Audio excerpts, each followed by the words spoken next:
ಸುಮ ಅದೇ ನಿಟ್ಟಿನಲ್ಲಿ ಅವಳು ಯೋಚನೆ ಮಾಡುತ್ತಾ ನಿದ್ರೆಯು ಹೋದಳು. ಮನು ತನ್ನ ಬಾಳಿನಿಂದ ದೂರವಾದ ನಂತರ ಎಂದಿಗೂ ಮಾಡದಂತಹ ಮಧುರವಾದ ನಿದ್ರೆಯನ್ನು ಅವಳು ಮಾಡಿದಳು. ತನ್ನ ನಿರ್ಧಾರದಿಂದ ಮತ್ತು ಆ ನಿರ್ಧಾರಕ್ಕೆ ಮಾನಸಿಕವಾಗಿ ಮನು ಪ್ರೋತ್ಸಾಹ ನೀಡಿದ್ದ ಕಾರಣ ಅವಳ ಮೈಮನ ತುಂಬೆಲ್ಲ ಮಧುರತೆ ಆವರಿಸಿಕೊಂಡು ಬಿಟ್ಟಿತ್ತು. ತನ್ನನ್ನು ತಾನು ಹೊಸ ಜಗತ್ತಿನಲ್ಲಿ ಕಾಲಿಡುತ್ತಿದ್ದೇನೆ ಅಂತ ತಿಳಿದುಕೊಂಡಳು. ಅದೇ ಭಾವದಲ್ಲಿ ಅವಳು ನಿದ್ದೆ ಹೋದಾಗ ಅವಳ ಮೈ ಮನ ಎಲ್ಲವೂ ಹಗುರವಾಗಿ ಸುಖ ನಿದ್ರೆಯನ್ನು ಅನುಭವಿಸಿದಳು. ಮರುದಿನ ಸರಿಯಾಗಿ 6 ಗಂಟೆಗೆ ಅವಳ ಫೋನ್ ರಿಂಗ್ ಆಯಿತು. ನಿದ್ರೆಯಿಂದ ಎಚ್ಚೆತ್ತ ಸುಮ ಫೋನ್ ಕಡೆಗೆ ನೋಡಿದಾಗ ಅಪ್ಪಿ ಫೋನ್ ಮಾಡಿದ್ದ. ಫೋನ್ ತೆಗೆದುಕೊಂಡು ಕಿವಿಗೆ ಹಿಡಿದು ಹಲೋ ಎನ್ನಬೇಕೆನ್ನುವಷ್ಟರಲ್ಲಿ good morning my sweetheart ಎಂದು ಮುಂಚಿತವಾಗಿ ಅವನೇ ಮಾತನಾಡಿದ. ಸ್ವೀಟ್ ಹಾರ್ಟ್ ಎನ್ನುವ ಪದ ಅವನ ಬಾಯಿಯಿಂದ ಹೇಳಿದ ಮೇಲೆ ಸುಮಾಳಿಗೆ ಮೈ ತುಂಬ ರೋಮಾಂಚನವಾಯಿತು. ಮನು ಪ್ರತಿದಿನ ಬೆಳಿಗ್ಗೆ ಹೇಳುತ್ತಿದ್ದಂತೆ ತನ್ನ ಕಿವಿಯಲ್ಲಿ ಹಲೋ ಮೈ ಸ್ವೀಟ್ ಹಾರ್ಟ್ ಎಂದು ಹೇಳಿ ಕೆನ್ನೆಗೊಂದು ಮುತ್ತು ಇಟ್ಟು ತನ್ನನ್ನು ಎಬ್ಬಿಸುತ್ತಿದ್ದ.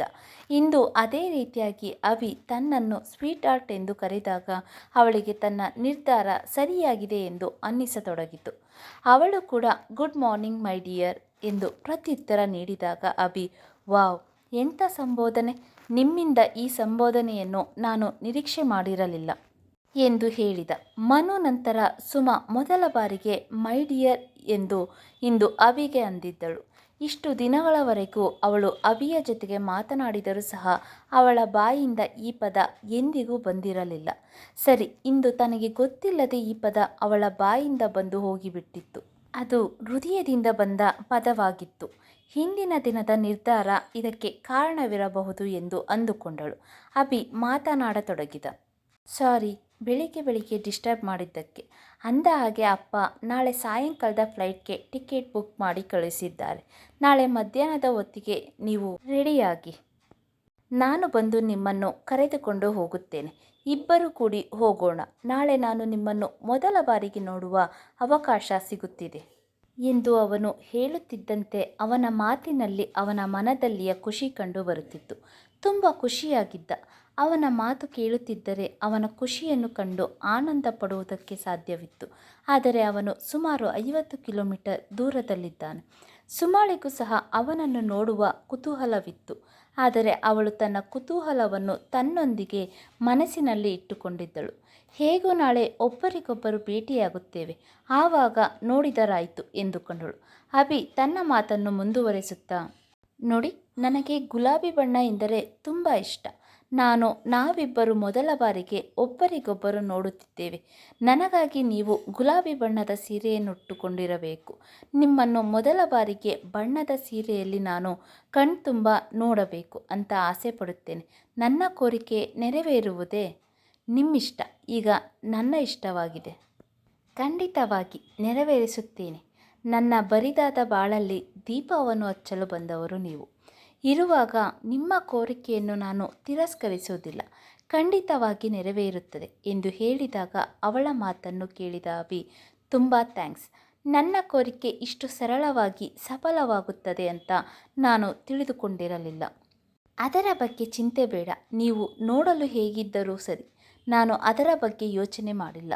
ನಾನು ನಿಮ್ಮಲ್ಲಿ ನೋಡಿದ್ದು ನಿಮ್ಮ ಪ್ರೀತಿ ತುಂಬಿದ ಹೃದಯವನ್ನು ಮಾತ್ರ. ಅದರ ಹೊರತಾಗಿ ಬೇರೆ ನನಗೆ ಏನೂ ಬೇಕಾಗಿಲ್ಲ. ನಿಮ್ಮ ಪ್ರೀತಿಯ ಹೃದಯವೊಂದು ನನಗಾಗಿ ಮಿಡಿಯುತ್ತಿದ್ದರೆ ನನ್ನಂಥ ಭಾಗ್ಯಶಾಲಿ ಬೇರೆ ಯಾರೂ ಇಲ್ಲ ಅಂತ ನಾನು ಅಂದುಕೊಂಡಿದ್ದೇನೆ. ಕವಿಯತ್ರಿ ತರಹ ಮಾತನಾಡಬೇಡಿ. ಈಗ ನನಗಾಗುತ್ತಿರುವ ಖುಷಿಯಲ್ಲಿ ನಿಮ್ಮ ಮಾತಿನ ಅರ್ಥ ಹುಡುಕುವುದರಲ್ಲಿ ನಾನು ನನ್ನ ಖುಷಿಯನ್ನು ಮರೆಯಬೇಕಾಗುತ್ತದೆ ಎಂದು ನಗುತ್ತಾ ನುಡಿದಾಗ, ನನ್ನ ಮೇಲೆ ಪ್ರೀತಿ ಇದ್ದವರು ಇಷ್ಟು ಮಾಡದಿದ್ದರೆ ಹೇಗೆ ಎಂದು ಅವಳು ಸಹ ನಗುತ್ತಾ ಹೇಳಿದಾಗ, ಒಂದು ಕೆಲಸ ಮಾಡಿ, ನಾಳೆ ನೀವು ನನಗೆ ಇದೆಲ್ಲದರ ಬಗ್ಗೆ ಪಾಠ ಹೇಳಿಕೊಡಿ. ಡೆಲ್ಲಿ ಮುಟ್ಟುವ ತನಕ ನೀವು ನನಗೆ ಲೆಕ್ಚರರ್, ನಾನು ನಿಮ್ಮ ಸ್ಟೂಡೆಂಟ್ ಆಗುತ್ತೇನೆ. ನಿಮ್ಮಿಂದ ಎಲ್ಲ ಪಾಠವನ್ನು ನಾನು ಕಲಿಯಬೇಕಾಗಿದೆ. ಆದರೆ ವಿಷಯ ಮಾತ್ರ ಒಂದೇ, ಪ್ರೇಮ ಪಾಠ ಎಂದು ಮಾತನ್ನು ಒತ್ತಿ ಹೇಳಿದಾಗ, ನೀವು ನನ್ನನ್ನು ಮೀರಿಸುವ ಪ್ರೇಮಿಯಾಗಿ ಇರುವಾಗ ನಿಮಗೆ ನಾನು ಪ್ರೇಮ ಪಾಠ ಹೇಳಿಕೊಡಲು ಹೇಗೆ ಸಾಧ್ಯ ಎಂದು ತುಂಟತನದಿಂದ ಅವನನ್ನು ಕೆಣಕಿದಾಗ, ನಾನು ಪ್ರೇಮಿಯಾಗಿದ್ದರೂ ಸಹ ನನ್ನ ಹೃದಯದಲ್ಲಿ ಪ್ರೇಮದ ದೀಪವನ್ನು ಬೆಳಗಿಸಿದವರು ನೀವು. ಅದಕ್ಕೆ ಒಂದು ರೂಪವನ್ನು ಕೊಟ್ಟವರು ನೀವು.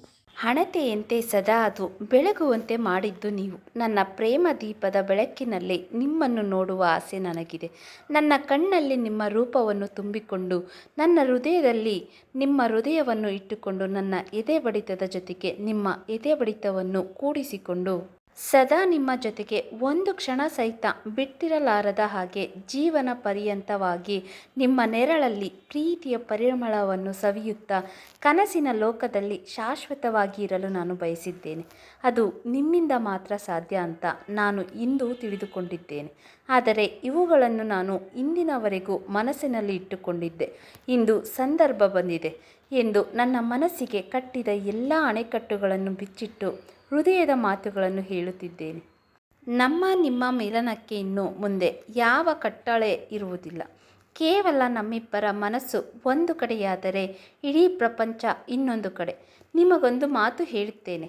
ನಿಮ್ಮನ್ನು ನಾನು ಎಷ್ಟು ಪ್ರೀತಿಸುತ್ತೇನೆ ಅಂತ ನಿಮಗೆ ಗೊತ್ತಿಲ್ಲ. ನನ್ನ ಉಸಿರು ತೆಗೆದುಕೊಂಡರೂ ನಿಮ್ಮ ಹೆಸರು, ಉಸಿರು ಬಿಟ್ಟರೂ ನಿಮ್ಮ ಹೆಸರು. ನನ್ನ ಉಸಿರಿನಲ್ಲಿ ಉಸಿರಾಗಿ ನೀವು ಬೆರೆತು ಹೋಗಿರುವಿರಿ. ಈ ನನ್ನ ಉಸಿರನ್ನು ನೀವು ಪರೀಕ್ಷಿಸಿದರೆ ನಾನು ಹೇಳಿದ ಮಾತಿನ ಸತ್ಯತೆ ನಿಮಗೆ ಗೊತ್ತಾಗುತ್ತದೆ. ನಿಮ್ಮನ್ನು ನಾನು ದೈಹಿಕವಾಗಿ ಬಯಸಿ ಪ್ರೀತಿಸಿಲ್ಲ. ನಿಮ್ಮ ಹೃದಯ ನೋಡಿ ನಿಮ್ಮ ಮೇಲೆ ನನಗೆ ಪ್ರೇಮ ಉಂಟಾಗಿದೆ.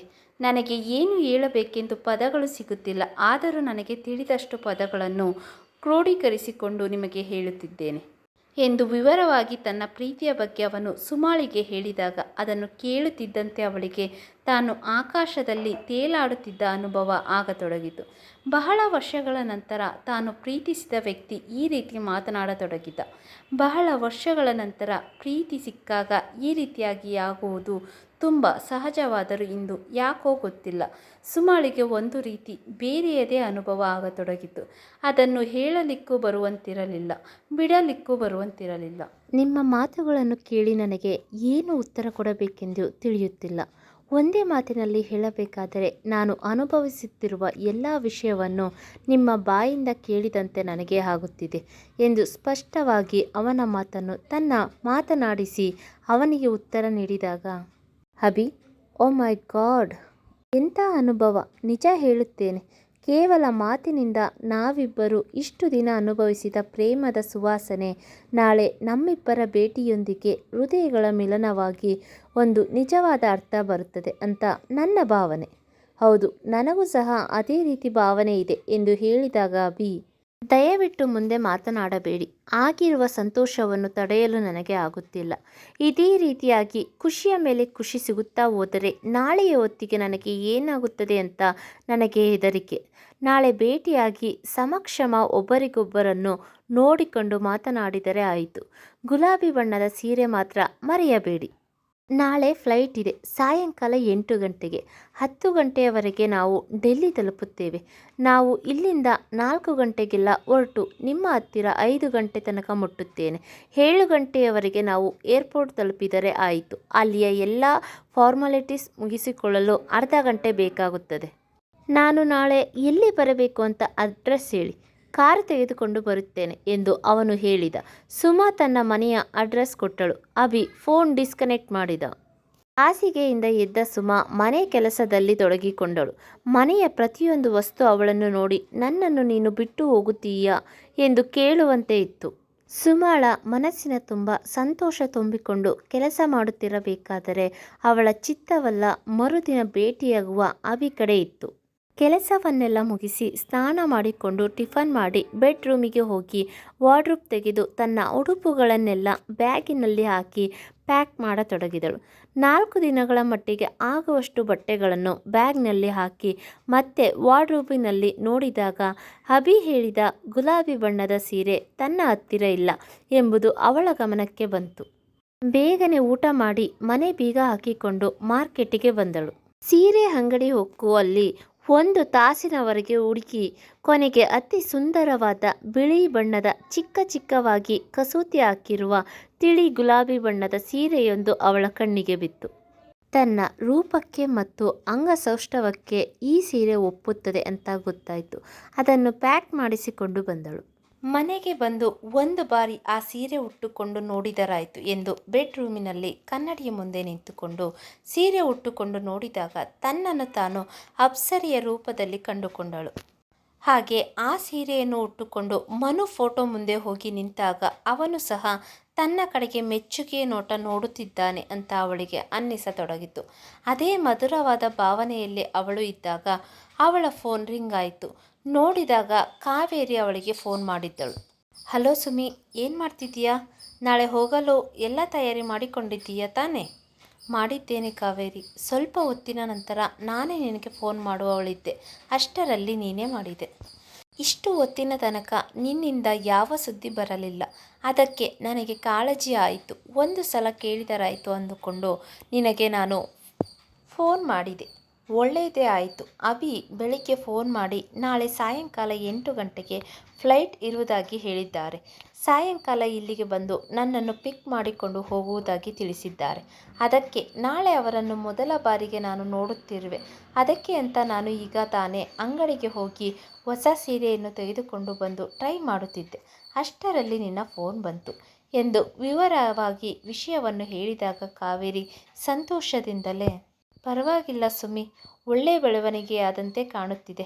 ಅಂತೂ ದೇವರು ನಿನ್ನ ಬಾಳಿನಲ್ಲಿ ಸಂತೋಷದ ದಿನಗಳನ್ನು ತೆಗೆದುಕೊಂಡು ಬಂದನೆಂದು ಕಾಣುತ್ತದೆ. ಯೋಚನೆ ಮಾಡಬೇಡ, ಎಲ್ಲವೂ ಸರಿಯಾಗುತ್ತದೆ. ನಾನು ಹಾಗೆ ಅಂದುಕೊಂಡಿದ್ದೇನೆ ಎಂದು ಹೇಳಿ ಮಾತು ಮುಗಿಸಿದಳು. ಸಂಜೆಯಾಗಿತ್ತು. ಮುಖ ತೊಳೆದುಕೊಂಡು ತಯಾರಾಗಿ ದೇವರ ಮುಂದೆ ದೀಪ ಹಚ್ಚಿದಳು. ದೇವರಿಗೆ ಕೈ ಮುಗಿದು, ನಾನು ನಿನ್ನನ್ನೇ ನಂಬಿದ್ದೇನೆ. ನನಗಂತೂ ಯಾರಿಲ್ಲ. ನನ್ನ ಮನಸ್ಸಿಗೆ ಸರಿ ಅನ್ನಿಸಿದ್ದು ನಾನು ಮಾಡಿದ್ದೇನೆ. ನನ್ನನ್ನು ಕಾಪಾಡುವ ಹೊಣೆ ನಿನ್ನದು. ನನ್ನ ಒಳಿತು ಕೆಡುಕು ನಿನಗೆ ಸೇರಿದ್ದು. ಎಲ್ಲರಿಗೂ ಒಳ್ಳೆಯದು ಮಾಡು ಎಂದು ಬೇಡಿಕೊಂಡು ಹೊರಗೆ ಬಂದಳು. ಹಾಗೆ ಸಂಜೆಯ ಅಡುಗೆ ಮಾಡಲು ಅಡುಗೆ ಮನೆಗೆ ಹೋದಳು. ಯಾಕೋ ಸಿಹಿ ತಿನ್ನಬೇಕು ಅನ್ನಿಸಿತು. ಕೇಸರಿಬಾತ್ ಮಾಡಿಕೊಂಡಳು. ರಾತ್ರಿ ಊಟದ ಸಮಯವಾಯಿತು. ಹಾಗೆ ಡೈನಿಂಗ್ ಟೇಬಲ್ ಮುಂದೆ ಕುಳಿತುಕೊಂಡು ಊಟ ಮಾಡತೊಡಗಿದಳು. ಕೇಸರಿಬಾತ್ ಬಾಯಲ್ಲಿ ಹಾಕಿಕೊಳ್ಳುತ್ತಿದ್ದಂತೆ ಯಾಕೋ ಕಣ್ಣಲ್ಲಿ ನೀರು ಬಂತು. ಇಷ್ಟು ದಿನ ಮನುನ ಹೆಂಡತಿ ಅಂತ ಗುರುತಿಸಿಕೊಂಡಿರುವ ನಾನು ಈಗ ಬೇರೆ ವ್ಯಕ್ತಿಯ ಅಂತರಾಳಕ್ಕೆ ಹೋಗುತ್ತಿದ್ದೇನೆ ಅಂತ ಅನ್ನಿಸತೊಡಗಿತು. ಯಾಕೋ ಮನಸ್ಸು ಎರಡು ಭಾಗವಾಗಿ ಒಂದು ಭಾಗದಲ್ಲಿ ಸಂತೋಷ ತುಂಬಿಕೊಂಡಿದ್ದರೆ ಇನ್ನೊಂದು ಭಾಗದಲ್ಲಿ ವೇದನೆ ಮೂಡಿತ್ತು. ಕೊನೆಗೆ ತನಗೊಂದು ನೆಲೆ ಸಿಕ್ಕುತ್ತದೆ ಅಂತ ಅಂದುಕೊಂಡು ಸಂತೋಷವೇ ಗೆದ್ದಿತು. ಊಟ ಮಾಡಿ ಬೆಡ್ರೂಮಿಗೆ ಹೋದಳು. ಕತೆ ಮುಂದುವರಿಯುವುದು.